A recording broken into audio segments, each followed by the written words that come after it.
You know those two little check marks in WhatsApp and Signal? The ones that tell you your message landed safely? It's a feature we all use, we all trust. But what if I told you that simple, helpful feature has a dark side? A side that could let a total stranger track your every move. So let's just ask it outright. Is your messaging app, the one you use for your most private chats, secretly spying on you? Well, a new research paper called Careless Whisper wanted to find out. And the answer is pretty unnerving. And yeah, the answer is a big fat yes.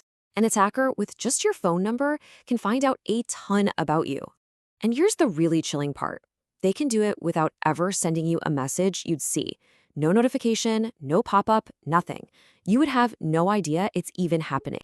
So, how on earth is that possible?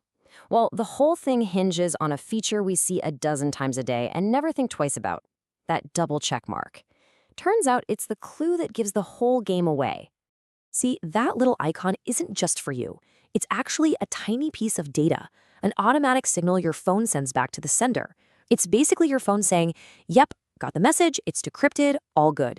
And it's that automated handshake that can be turned into a weapon. Now, you might be thinking, hey, no problem, I'll just turn my receipts off. And yeah, you can do that for the blue ticks, the read receipts. But we're talking about the gray ticks here, the delivery receipts. And those, they are hardwired into the system. You cannot turn them off. And because you can't turn them off, they become the perfect backdoor. This is the careless whisper of the title, that quiet, automatic signal your phone sends out that reveals way, way more than it ever should.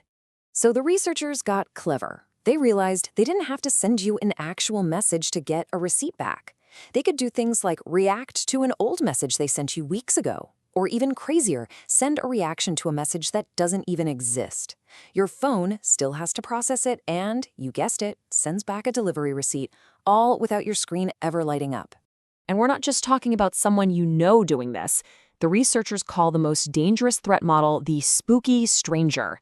This is someone who has no idea who you are. They've never talked to you. All they have is your phone number, which, let's be honest, isn't that hard to get.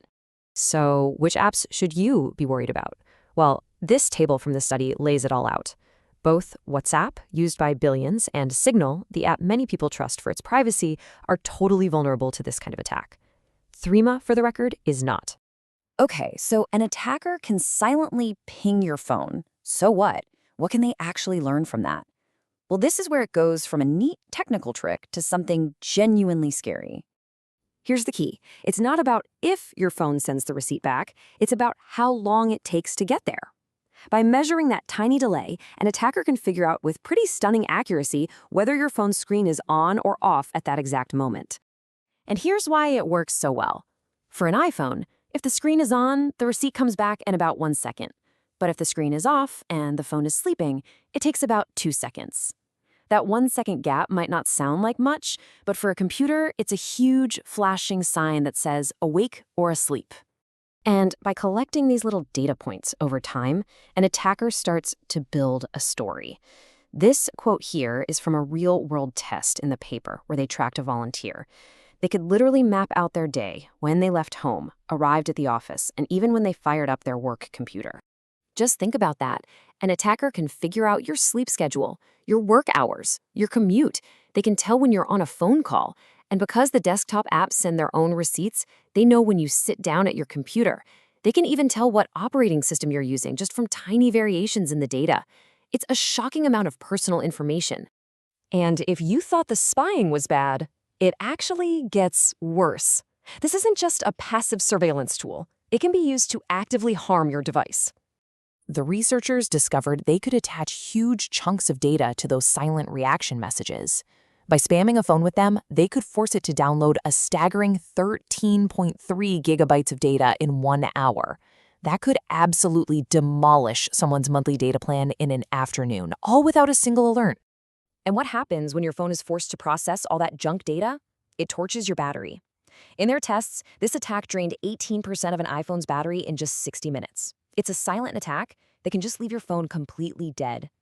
Okay, so this is all pretty bleak. We've got spying, we've got resource attacks. So the big question is, can this even be fixed? The good news is, yes. The researchers actually laid out some pretty common sense solutions. And the fixes make a ton of sense, right? Like maybe don't send delivery receipts to complete strangers, or add a little bit of random delay to the response times so they can't be used for tracking.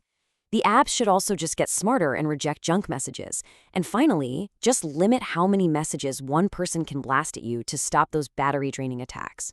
But here is the most troubling part of this whole story.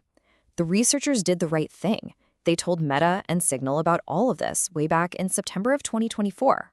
After nearly a full year, Meta basically just said, "We forwarded it to the team." Twice. And from Signal? Crickets. Nothing. To this day, the vulnerability is still there. So that leaves us with a really tough question. We choose these apps specifically because they promise privacy and security. But when a serious flaw like this is exposed and the companies behind them don't act, who's really looking out for us? It's definitely something to think about the next time you see that little double check mark pop up.